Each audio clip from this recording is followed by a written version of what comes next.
بسم الله والحمد لله والصلاة والسلام على رسول الله وعلى آله وصحبه ومن تبع سنته إلى يوم الدين. Assalamu alaikum wa rahmatullahi wa barakatuh. Welcome again to another episode of your weekly Islamic discussion show, Live by Islam. And this week we're going to have a discussion with a brother from the UK who accepted Islam and chose, as the show says, and this is what we want to do actually on this show from time to time. We also want to have a guest who has become a Muslim, and he will talk about his story and explain to us, just like the name of the show, why he decided to live by Islam. And today's guest is brother John Fontain. Assalamu alaikum. Assalamu alaikum. So thanks for coming on the show. Yeah, thank you very much for the invitation. Now, as I mentioned to the viewers, from time to time we're going to have people like yourselves. They're going to come on because a lot of people out there sometimes who are maybe born Muslim, who don't have a proper Islamic background, they may start to get doubts. They may start to I don't know, believe, or start to go towards a different way of life, or maybe even a different religion. So it's good sometimes for them to hear the stories of people like ourselves who from the West, who have lived that life that many people to some extent are chasing. But we've obviously become Muslims, so a lot of people they'd be quite surprised in that. So first of all, obviously I mentioned your name, John Fontain, but maybe you can give us a little background about yourself and how did you end up becoming a Muslim? Yeah, subhanAllah. I was born and raised in Manchester. I know what you're thinking when you hear the city of Manchester. And I was born to an English family. We were raised in the church. My parents were not that religious, but we did attend church. We attended different churches. I remember one of the first churches was like an evangelical church, and then we changed and we started to attend the Church of England. But again, similar beliefs within the church. They was teaching that Jesus is somehow a part of God, or somehow divine, or part of the Trinity. And from a very young age, this didn't fit with my innate belief. It didn't fit with my personal belief, and you find this with a lot of people. That was partly my thing as well. The whole concept of the Trinity just didn't make sense, didn't fit. Even the explanations, I mean, nothing. You just, like you said, just didn't fit properly. And I mean, I was similar. My father's side, Church of England, should I say, and on my mother's side, they were Catholic. So I had a kind of an exposure to both sides. Yeah. But like you said, I just couldn't feel comfortable with the doctrine. Yeah, and this is not just with Christians. You find many reverts to Islam, who have come from different backgrounds. Buddhism, Sikhism, Hinduism. We have many people come from all different religions, and they have you hear the similar stories. That from a very young age, these concepts just didn't make sense to their innate belief. And this was the same with me, the same with yourself, because as Muslims we know that we're born with a natural belief, an innate belief. In Arabic, the fitrah. Everyone is born with the ability to recognize or understand, the basic understanding of a creator and morality, these type of things. And that's good to mention, because I believe, that's why you find so many people at some stage, I'm talking specifically for non-Muslims, they will have that kind of time, if not many times, but at least once every now and again, will they kind of sit back and say, it doesn't quite, there is like that natural inclination. It is pushing itself up to say to them, but the Trinity, or worshipping many different gods. This, it keeps coming to them, and they keep saying to themselves, something's not right here. But they tend to push it away, brush it off, put it on the back burner, like we do. Yeah, and this is what happened to me. I remember one of the earliest points within the church when I started to think, whoa, this is really not correct. And we had to write a song about God. And my song was Jesus and God. And the pastor changed it to Jesus is God. you know, and this really, like, you know, it's one of the moments in your life, you know, he's probably not the right place to mention it, but you know, when famous people pass away, you know, you remember where you was, what you were doing, you know, but the events in your life, you know, really huge events, what happened throughout your life, you know, what really hit you, and you remember everything about that situation. And I can remember everything about this time. It was such a big point in my life. So before the break, I kind of forgot where we were, but we were just touching on the point. I can't remember. Yeah, we were speaking about the fitra.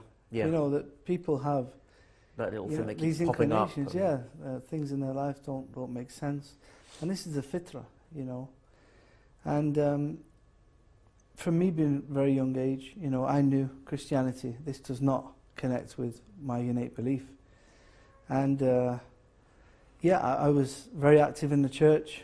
I would attend church. I used to play the church organ at one point, and yeah, subhanAllah, through my teenage years, I took up music.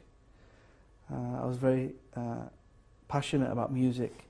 I became a jazz singer, singing in football stadiums, jazz clubs, cruise ships, you know, you name it. It was an interesting time in my life through my teenage years, all the way up to like 20, 21, 22.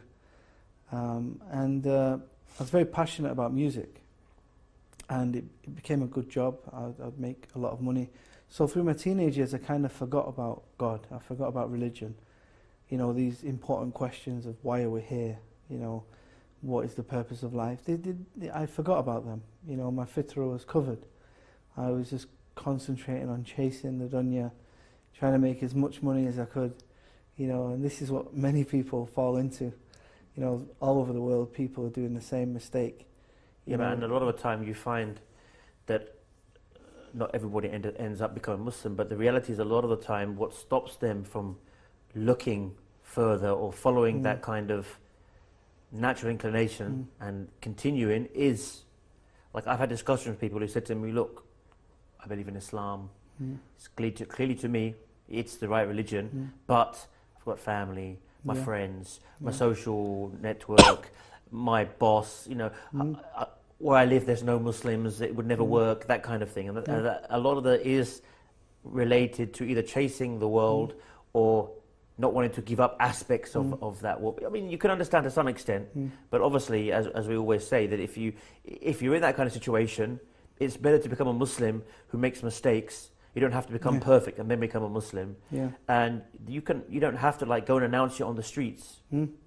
Yes, well, I mean, this is the thing with Islam. It's not like every other religion, and it's not a religion. You know, it's not something you attend once a week. You know, for a few hours on a Sunday or Saturday.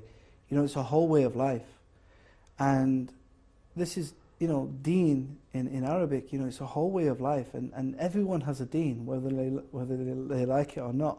And music was my deen. You know, this was my way of life. You know, my whole life revolved around music, making money, enjoyment, drinking. You know, doing all sorts of things, and this was my way of life. And so it's not easy to give this up. You know, when all your social circles, your job, everything revolves around that. Yeah. You kind of reminded me of something, because we know in the Quran that Allah talks about that there are those things that people يُحِبُّونَهُمْ كَحُبِّ اللَّهِ, you know, they love them with that love that should be for Allah. Yeah. But I remember, without mentioning the name of the channel, I remember a very big poster, and you obviously being from the UK probably saw it yourself, where it would say, if football is your religion, come to such and such channel to worship. So that's the reality. I mean, they're not just saying that for fun, because they know there are some people who watch football and so religiously that it becomes their religion. So they're literally saying, if football is your religion, come to such and such channel to worship. So there are those things, you know, for you it was music at the time, for some people it's football, and they could never see themselves worshipping anything else but that. Well, this is interesting, because even though, you know, football is not seen as a religion, it's still, they could understand in their marketing technique that the people still worship. Funny enough, You know, and these footballers, these singers, they're idols. You know, you have pop idol and all these different things. You know, they are the idols of our time. You know, people do literally worship them. no, I heard from a brother who's from Mexico, and I'm not, don't quote me on this. I'm not sure if it's from Mexico or Argentina, but somewhere in South America, they've actually officially registered the football as a religion, and they have a church. Don't ask me how the prayer comes into it. I don't know, but and it's apparently been it's been authorized as a recognized religion, football worship. Wow. I mean, I have a very close friend of mine from Manchester, and before he was practicing, he was very into football. He's still into football, but he was really into football. You know, he used to travel around the world following his football team around. And one time he was telling me about one particular moment. It was a very important match, you know, like a World Cup, or it's for a cup. And there's one man, he said, if we don't win today, I'm going to go home and basically do something bad, you know. And he meant it, you know. And my friend said he was this person who said this. He's not a Muslim, but you know, this religion was such, this football was such such an important thing for him that they win this particular title, you know, that he was willing to do bad things for it. And it's really sad because people are chasing these different religions, these different deans, different ways of life, whatever it may be, and ultimately it's not going to get you happiness. And you see the people that become successful in these particular religions, whether they become a musician, you know, a very famous musician, or a famous football player, they get to a certain point in their life when they're thinking, what now? You know, what do we do now? When they retire and they're no longer, they can't play football like they could anymore, a lot of them just kind of sit around at the home and are depressed. I mean, you get a few here and there who get to be like, you know, the Gary Lineker presenting those nice match of the day, but most of them don't, and they go in because, like you said, that's their main thing in life. They tend to go into this. Yeah, and I was at that point in my life. You know, I was doing quite well in the jazz game, if you like, and I got to the point where I'm thinking, is this it? You know, I'm earning money, I've got the recognition, and it was baseless. There was nothing in it. You know, and then after this, at the age of about 18, 19, I travelled to West Africa, to a place called Senegal and Sierra Leone, and I started to come into contact with Muslims. You know, some good Muslims, some bad Muslims, but one thing that was apparent is that these people, they took their religion seriously. You know, they were praying 5 times a day. You know, that is a huge thing. You know, coming from the West, you know, Christians, they just barely attend church once a week, but 5 times a day, you know, praying. You know, this was real dedication. And I remember at one point, a friend of mine, his grandmother passed away, and he was crying, and I was trying to comfort him, and he wasn't crying because she passed away, you know, because he was so certain, because she's a Muslim, she's going to Jannah, inshallah. But he was crying because he wanted this old lady to make dua that I would become a Muslim. You know, and I thought that was a very nice thing for him to say, and it really encouraged me to start actually looking into Islam. Because previously I had so many misconceptions, you know, so many misconceptions, you know, with events happening in the world, you know, why were all these things happening, the media attributing it to Islam, and I had so many misconceptions. But it wasn't until I actually started to, you know, use Sheikh Google, you know, and do some research on the internet, look at some videos, do some reading, and actually study and learn what Islam actually is, that you find out that, you know, this is not what Islam teaches. And in fact, that it's actually teaching to believe in the God that I originally believed in. I recall through my previous part of my previous job was you know, in Dubai within the tourism industry, and we had an exhibition that was an Islamic exhibition that kind of explained Islam in a very nice way, and we had so many people, and we'd invite them in for coffee and tea, and they'd always ask so many questions, especially to see another European who's a Muslim. And so many of them, when they would leave in the visitors the visitor's logbook, they would write things like, "I really had a wrong idea of Islam," or "I had so many misconceptions. Now they've been, so many of those things. So many people have those misconceptions, and they listen to certain things or certain verses out of context, or they see certain crazy people saying that this is Islam and we are the right Muslims and doing all kinds of crazy evil stuff, and they actually believe that. And sometimes, I mean, unfortunately, sometimes we even find that possibly people who could be close to home, as people who become Muslim, we may find that some of our family or branches of our family, there's always one or two who have unfortunately fallen for the whole EDL kind of rhetoric, and even some of those people who may actually be educated, but they still, because they've built up this hate for all these lies and misconceptions, you find them, hang on, such and such is his rhetoric is like the EDL, but he's not that kind of guy. But I mean, but the media is so powerful, and when I accepted Islam, my parents were very worried. They thought I'd become like an evil person, some sort of terrorist, because they knew nothing about Islam. But I could understand their misconceptions because I also had them before, But alhamdulillah, over time, they've learnt more about Islam. They've seen that it's not changed me for the worse, but actually made me a better person. And it's just education. People need to do their own research. Just being spoon-fed through the media is dangerous. So I mean, what was the deciding point? I mean, obviously you said you started to read, but I mean, you can give us a bit more information about your search, what stages it went through, and then when you actually, how and when and where you actually ended up becoming a Muslim. Because you mentioned you started to look into it when you visited to certain parts of Africa, and that kind of sparked some curiosity. Yeah, it did. It sparked a lot of interest travelling to Africa, and I did not. I was shocked to see black Africans. I thought Muslims were like Arabs or Pakistanis. I thought it was like an Asian religion. But to see black Africans as Muslims was new to me. And when you see, I've travelled to many parts of Africa, and the majority of Africa is Muslim. It's amazing to see, and when you study the history of how Islam entered Africa, it's amazing, subhanAllah. But it really did break down a lot of misconceptions to see Muslims and Christians living peacefully as well, side by side. This was a huge change. So then when I returned to England, I had a Libyan friend. I started to question him about certain parts of Islam. And I was doing more research on YouTube, reading books, watching videos.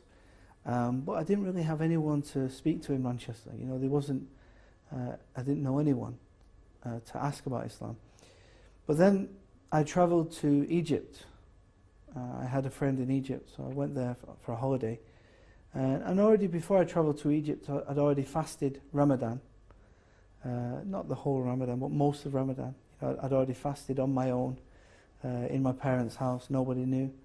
I was already trying to pray, trying to put my head on the floor. I didn't know how to pray, but I was trying my best. And I believed that I was a Muslim. It wasn't until I travelled to Egypt and I went to a mosque with my friend, and I asked him, I said, "Can you show me how to pray?" And he said, "No, you're not a Muslim. I can't teach you." And I said, I believe in Allah, I fasted Ramadan. And he said, "No, you have to say the Shahada." I said, "What's the Shahada?" And, he explained, that you have to declare, there's nothing worthy of worship except Allah, and that Prophet Muhammad, peace be upon him, is the final messenger. And I said, "I believe this, I have no problem." So I took the Shahada in Egypt, and this was like the official time I became a Muslim, nearly 8 years ago. And the feeling when you first take the Shahada, for the first time, you do feel very peaceful, you feel very clean, you do feel like there's something changed in your life, and subhanAllah, it's a great feeling, but obviously it doesn't last forever. You know, after accepting Islam, you've got the reality of having to learn how to pray and all these things, and read the Quran and learn the Arabic, and you know, it's difficult. You know, it can be difficult in the beginning. You know, because it's a life-changing experience. You know, praying 5 times a day. It wasn't easy in the beginning. I'm sure you might have experienced similar things when you accepted Islam.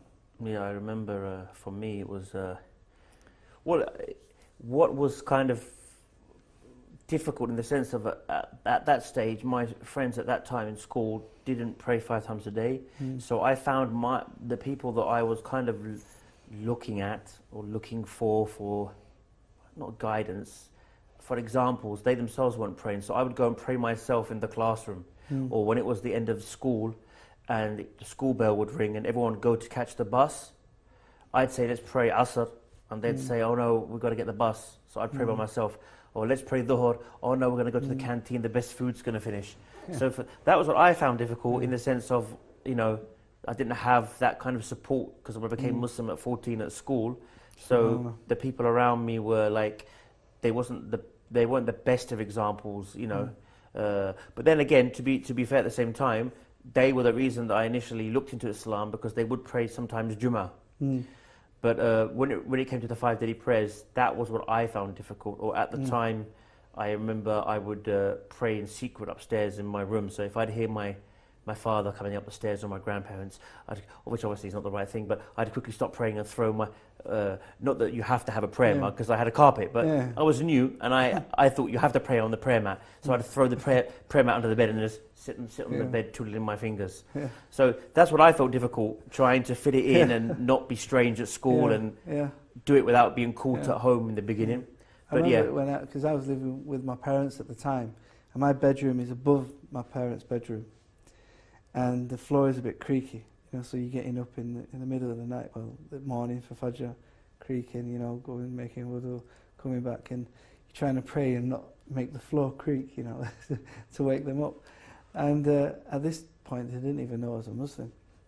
You know, so there is some challenges. Like you say, it is a new way of life. It's a new deen. It's a new way of life. It's, you know, you do have to let go of some of your, you know, your past. And of course, you know, I had to let go of the music. You know, I had to let go of my singing career. And I didn't desire it. You know, after some time, it was not a problem at all. You know, and, you know, some people have to change what line of work they're involved in. And it's worth it. You know, whatever you give up for the sake of Allah, Allah's going to replace that with something better. Yeah, I mean, as the hadith says, "Man taraka shay'an lillah, awad Allahu khayran min." You know, whoever leaves something for the sake of Allah, Allah will give him something better than that. SubhanAllah. And I was just talking about that today, actually, because there's another, and some of the viewers can look up. There's a brother who used to be a famous rapper with Tupac called Napoleon. And I was just speaking about this earlier at home, actually, because, you know, obviously he had that fame and the life and the riches and the women and the fast cars and all that kind of stuff. And he became Muslim and he left that. And you know, in the rap scene, they always say thug life, you know, the gangster life. It's their famous motto, thug life. And what he's done, mashallah, he's actually, you know, he gave that up, and Allah has provided him with something new. He's gone into business. He's opened a, you know, in the UAE, he's opened a big coffee shop. And from thug life, he's called it mug life, as in the coffee mug. So that, I was actually talking about that with one of my sons earlier, saying, you know, look at this brother, you know, he had all that, what many people wish for, the women, the money, the cars, the private jets, the fame. And, you know, he became Muslim and left that. And just as he, you know, was doing his solo album, what have you, and, you know, he went from thug life to mug life, and now he's doing a successful coffee business. SubhanAllah. MashaAllah, it's really inspiring to see people, you know, change, you know, so much. And especially for Napoleon, MashaAllah, is a great inspiration. You know, I mean, that period of time when he was very famous was like the peak of the music industry. You know, that's when the music industry made the most amount of money, and, you know, and to give it up, you know. And it shows that this converting to Islam, you know, reverting, whatever you want to call it, coming back to the truth, you know, it has such an impact on people's lives that they're willing to give up everything, you know, because you know, when you find the truth, you know, it doesn't matter. You know, no one's going to stop that, whether it's your job, your family. You know, it becomes the most important thing to you. That's right. Well, we're just going to, for the viewers, just listen, what was the reaction from your family, from friends, when they actually found out that you had become a Muslim? Yeah. Well, initially I didn't tell my parents for maybe about a year. I was a bit worried about what they would say, and because I knew they didn't know much about Islam. But when they found out, they were worried. You know, I tried to teach them about Islam, but again, I didn't know much about Islam myself in the beginning. I was still at the early stages. But alhamdulillah, over time, it got better. It was difficult living in a house with non-Muslim parents, you know, of course, with alcohol and pork and these type of things. So I had to move out eventually, and so I moved out and got my own place. But my extended family, you know, I have over 60 family members. I kind of lost touch with them because we wasn't a close family, and the only times we really got to see each other was at like weddings and birthdays and funerals, you know, where they would gather. And of course, you know, I didn't really attend these events.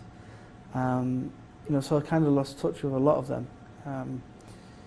But I know that some of them are okay with me being Muslim, and some of them are also worried and have misconceptions. Maybe, you know, they'd prefer it if I wasn't a Muslim. You know, and some people, they can't understand why I would give up my old life for Islam. You know, because they seen that I was successful in what I was doing, I was enjoying my life, and they can't understand why you would accept this religion to govern your life, you know, and dictate, you know, certain things like when to pray and things like this. And it's understandable for someone who doesn't understand what Islam is. But I know many reverts, many new Muslims from around the world. You know, some of their parents accept Islam. Some of them lose contact with them. They lose contact with their parents totally. You know, so people have different experiences. Alhamdulillah, my family were okay, and I'm still in contact with my family. Alhamdulillah.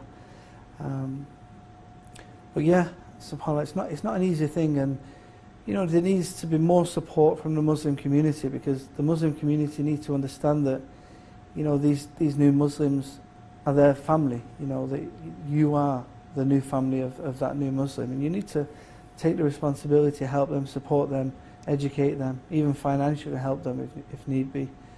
But since accepting Islam, I was living in Manchester, calling people to Islam, you know, making some YouTube videos, you know, to try to help non-Muslims come to Islam, producing like dawah booklets, things like that. You know, things to try to reach out to the community, you know, to educate them about the true Islam.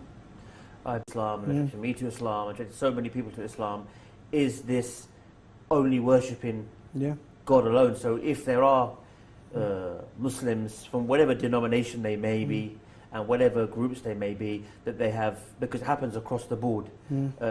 Maybe the brother had had a particular group in mind, but there are also many groups that, you know, would say that they are mainstream Muslims, who go to graves, who do also many things that go against this worshipping only Allah, Almighty God alone. So, you know, this is important things, and inshallah through this kind of discussion we will continue, you know, talk about that. But I mean, and obviously again he mentioned it on a very important point, which, you know, we don't have to apologize, because even he, as he said, Theresa May herself said, this isn't Islam. So we don't need to apologize for acts, because we didn't do them, and they're not, Islam didn't do them.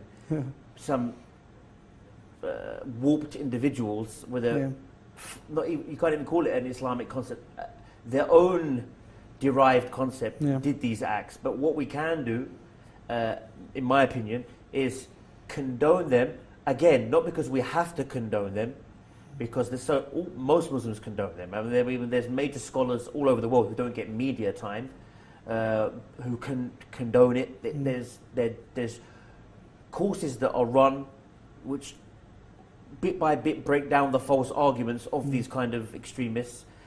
But I look at it as clarifying. If this person's done this in the name of Islam, then let's clarify that it's not apologising. It's defending Islam against the lies of these people who are not doing it, are not following Islamic teachings when they do this.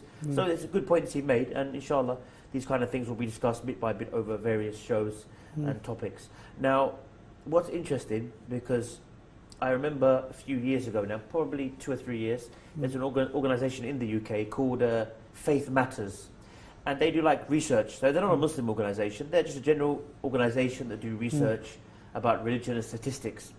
And they actually said in this that in the last 10 years, and this is just the people who do it officially that they know about. We know so many people. I didn't do it officially. I did it in a mosque, but I didn't do it. I didn't get registered anywhere. Probably you didn't. But these are people who have done it and probably been registered in a mosque with an official certificate and what have you. Approximately 5,000 British people are becoming Muslim every year in the UK for the last 10 years. And again, we're only going by these statistics. There's probably a lot more. And they said, when they looked at the average person, I mean, this is not downplaying any particular ethnic, that if you're this, is better than this to be Muslim, but this is the stats, the facts that they provided. And it would also probably go against some of the stereotypes that some people who they think becomes Muslim.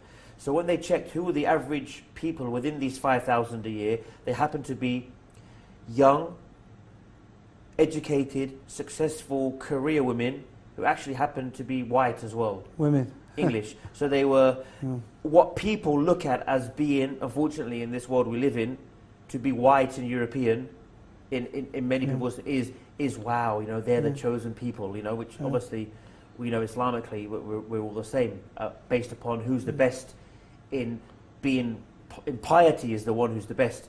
But for those kind of people, if you look at it from the worldly perspective, the world we live in, these are Western women, highly educated, like university, etc., good career jobs, and women. Women, yeah. And the average was, I think, 25 to 30 years old. So makes you think, why would, first of all... And the important thing is that these people don't have to become a Muslim. They're living in a non-Muslim country. There's no pressure. There's no force at all. They're making that decision for themselves. SubhanAllah. And I mean, if you look at it, I mean, they've got everything that, in theory, that, for those people who, oh, what's this Islam? And, oh, come on, religion, it's all nonsense. And, they're educated, successful in their careers. If it's one or two, you could try and come out with the typical nonsense. Oh, she must have psychological issues as a child. She must be from a single-parent family. But we're talking about 5,000, and the majority of those 5,000 people, we know the majority are going to be, especially usually, if they're educated and successful, they generally speaking would have had a good upbringing and a stable home life to be able to reach that anyway. So that knocks out that argument. So they have the education, they have the money, they have youth behind them, so they have the money to live that exciting life, partying, flying around the world, cruising, all kinds of stuff. Listen to people like you and singing jazz on the cruise. But they have all this, life in front of them. Yeah.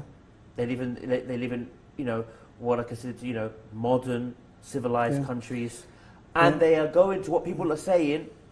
Islam apparently, I mean, obviously, inshallah, we'll have a whole episode on the rights of women and what have you. But Islam apparently we're taught by many people that it oppresses women. So why on earth would pure English women, for those, and when I say pure English women, I'm addressing this to the pure English racists or Islamophobes. I'm not saying that if you're not white, you're not pure. I'm just saying that's what they say. So why, in this case, with these pure English women, educated, good careers, young, why on earth would they then join such an oppressive religion? And most of them start to cover their head, and and we're not talking, like I said, one or two. Are you going to say she had this, or she was abused, or she was this? You're talking like thousands upon thousands. So that obviously says something. And this is research from a non-Muslim organisation. Yeah, and actually, if you look around the world, the majority of people who become Muslim and many of the times cover themselves with the hijab are actually women. It's a known fact. Anyone can go and Google it and put who accepts Islam around the world most, men or women. And if Google's got the correct stats, women, it will tell you by far women. So hang on a second. These aren't women in the middle of nowhere who are chained to a kitchen sink. No, I don't think I've never met anyone that is. But these are not like tribe. And that's an important point to mention, that a lot of these things that we see in the name of Islam, again, when it comes to women and education, this is a tribal thing. Yeah. You will go to other parts of that country where they could be Hindu, Christian, Sikh, it could be anything. And because they're in that tribal society, they do all the other horrible things that are forbidden in Islam, like honor killings, and completely forbidding their daughters to learn anything. That's not just Islam, but obviously, I actually read something today. I mean, this is a bit off a topic, but 85%, I think it was, 85% of child marriage under 10-year-olds, so completely not even reached puberty, in the world, 85% of them are actually in the Hindu religion, because you know India is a very big country, and we don't want to offend anybody, but this was in a newspaper report that 85% of child marriages, specifically under 10, 85% of the whole of the percentage of all child marriages in the world were connected to follow the Hindu religion. So again, but we'd never imagine that, would we? No. We'd imagine, even maybe ourselves as Muslims, because of all the information we're always seeing here and there, that we're the ones who have got the 85% too young child marriages than they should be, even Islamically, at the age or what have you. You know, we would think that we're the ones, but actually it's the other way around. So we sometimes fall into the trap we fall into the trap ourselves. Yeah. And this is the same as well with like domestic violence. I mean, I don't have statistics to hand, but when you look at the statistics, you know, in like the West, I'm just going to have to hold it. That's why, you know, that's what attracted you to Islam, and attracted me to Islam, attracted so many people to Islam, is this only worshipping God alone. So if there are Muslims from whatever denomination they may be, and whatever groups they may be, that they have, because it happens across the board. Maybe the brother had had a particular group in mind, but there are also many groups that, you know, would say that they are mainstream Muslims who go to graves, who do also many things that go against this worshipping only Allah, Almighty God alone. So, you know, this is important things, and inshallah through this kind of discussion, we will continue, you know, to talk about that. But I mean, and obviously, again, he mentioned it on a very important point, which, you know, we don't have to apologize, because even he, as he said, Theresa May herself said, this isn't Islam. So we don't need to apologize for acts, because we didn't do them. And they're not, Islam didn't do them. Some warped individuals with a, you can't even call it an Islamic concept, their own derived concept did these acts. But what we can do, in my opinion, is condone them. Again, not because we have to condone them, because most Muslims condone them. I mean, there's major scholars all over the world who don't get media time, who can condone it. There's courses that are run which bit by bit break down the false arguments of these kind of extremists. But I look at it as clarifying. If this person's done this in the name of Islam, then let's clarify that it's not apologizing, it's defending Islam against the lies of these people who are not doing it, are not following Islamic teachings when they do this. So it's a good point that he made, and inshallah these kind of things will be discussed bit by bit over various shows and topics. Now, what's interesting, because I remember a few years ago now, probably 2 or 3 years, there's an organisation in the UK called Faith Matters, and they do like research. So they're not a Muslim organisation, they're just a general organisation that do research about religion and statistics. And they actually said in this that in the last 10 years, and this is just for people who do it officially that they know about. We know so many people. I didn't do it officially. I did it in a mosque, but I didn't do it. I didn't get registered anywhere. Probably you didn't. But these are people who have done it and probably been registered in a mosque with an official certificate and what have you. Approximately 5,000 British people are becoming Muslim every year in the UK for the last 10 years. And again, we're only going by these statistics. There's probably a lot more. And they said when they look to the average person, I mean, this is not downplaying any particular ethnic. That if you're this, is better than this to be Muslim. But this is the stats, the facts that they provided. And it would also probably go against some of the stereotypes that some people who they think becomes Muslim.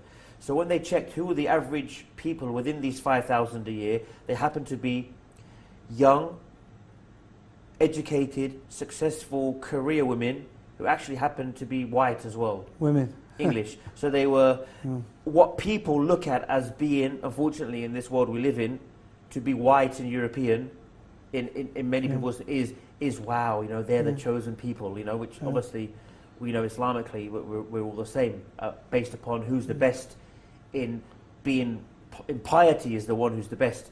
But for those kind of people, you know, if you look at it from the worldly perspective, the world we live in, these are Western women, highly educated, like university, etc., good career jobs, and women. Women, yeah. And the average was, I think, 25 to 30 years old. So makes you think, why would, first of all... And the important thing is that these people don't have to become a Muslim. You know, they're living in a non-Muslim country. There's no pressure. There's no force at all. You know, they're making that decision for themselves. You know, subhanAllah.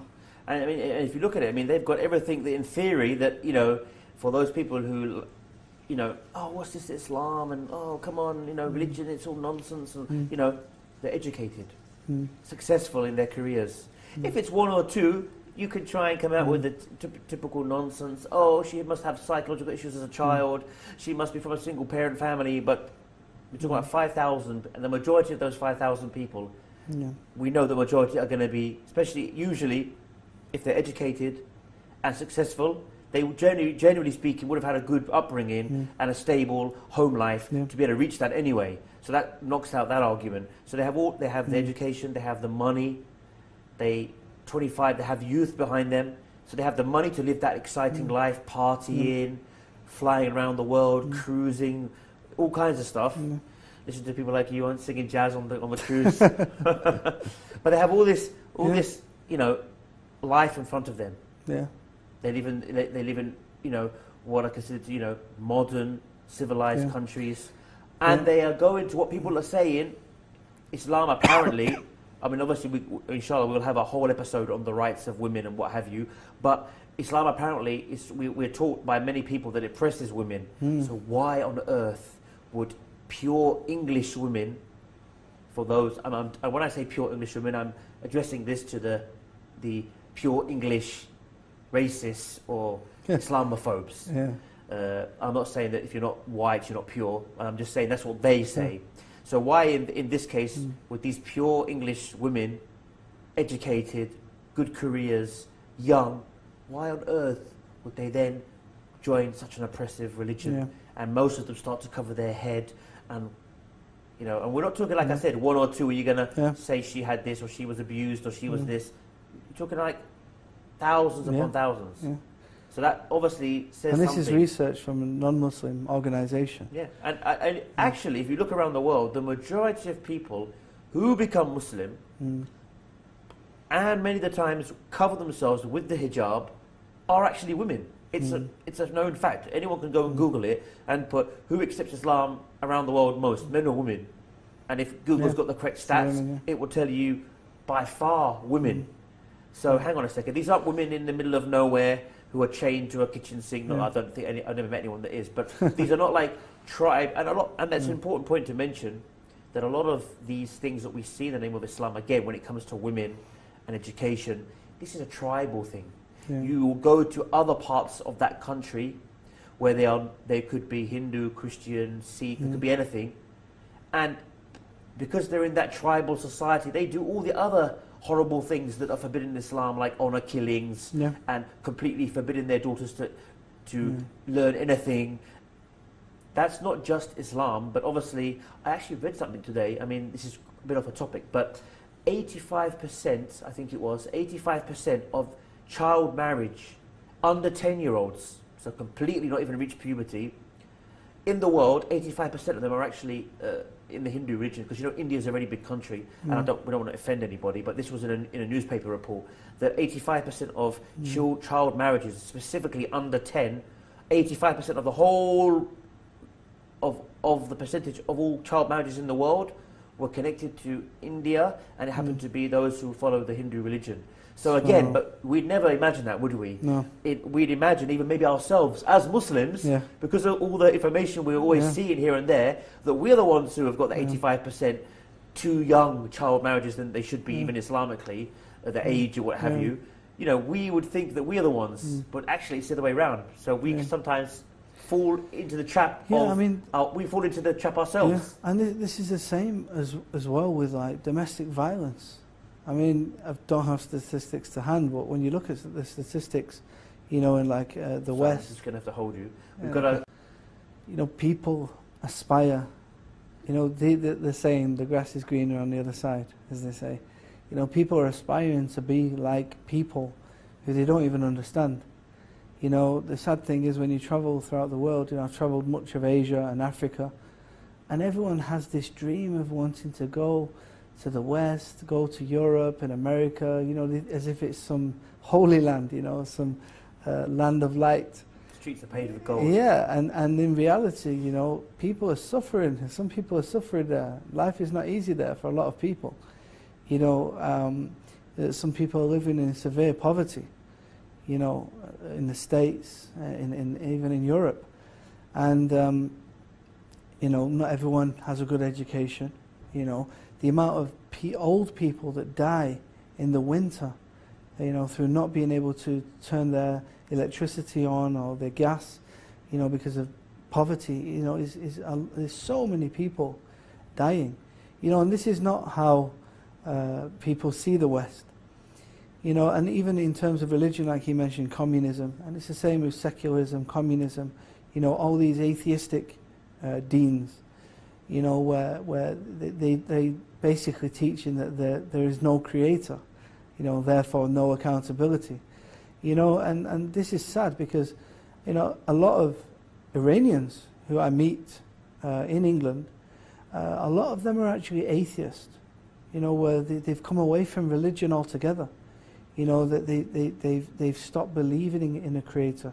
They've stopped practicing any type of religion. And it's very sad to see this. And people are not moving towards Christianity, but moving towards atheism. And I've actually authored a book. I've written a book on atheism. I'm going to be publishing very soon.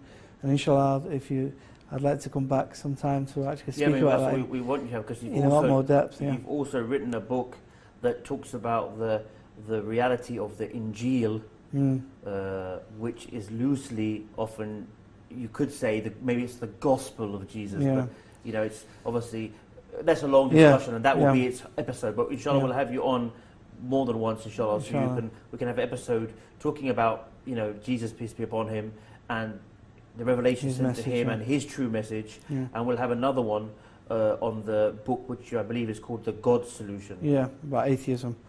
And this is tackling a lot of the doubts, of religious people. Not just Muslims, but it's kind of arguing about the existence of the Creator. And the fact that the existence of the Creator does not need to be proved. It's something that is innate. And so inshallah we can discuss this. But subhanAllah, there's a lot of doubts, that the youth, specifically the youth, are having.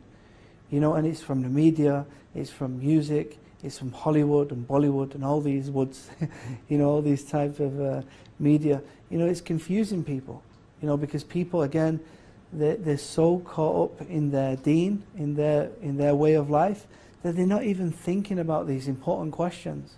And it's not until a calamity happens in their life, maybe their parents die, that they start to think, about these important questions.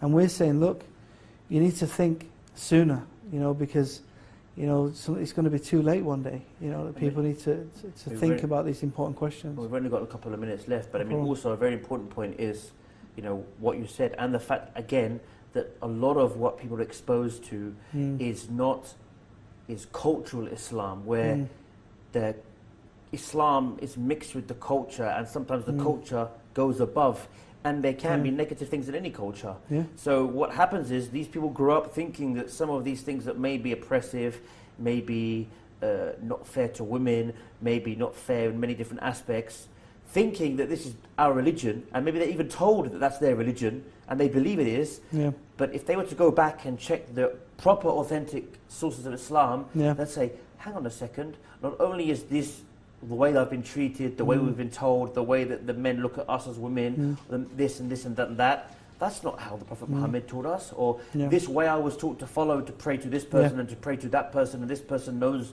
the future, and this person is almost like Allah. This is not in the Quran. This is not in the proper hadith of the Prophet Muhammad. Then they can be clear, but it's all mixed up with them, which leads the people into these problems. And we've literally got no time left now. But we'll have you on, inshallah, for some more detailed Just discussions. quickly, the key is, if it doesn't feel right, and you need to check it. You need to go back to the source and actually look at what you're doing religiously and see if that is legislated in the religion. Well, Jazakallah khair for coming on. We'll have you on again, inshallah. And Jazakallah khair, thank you very much. May Allah reward you all for tuning in again. And please join us and spread the word of this show, inshallah, where we aim to show what it is to live by Islam and the true message of Islam and the beauty of Islam. I'm your host, Ismail Bullock. Same time, inshallah, same place. Wassalamu alaikum wa rahmatullahi wa barakatuh.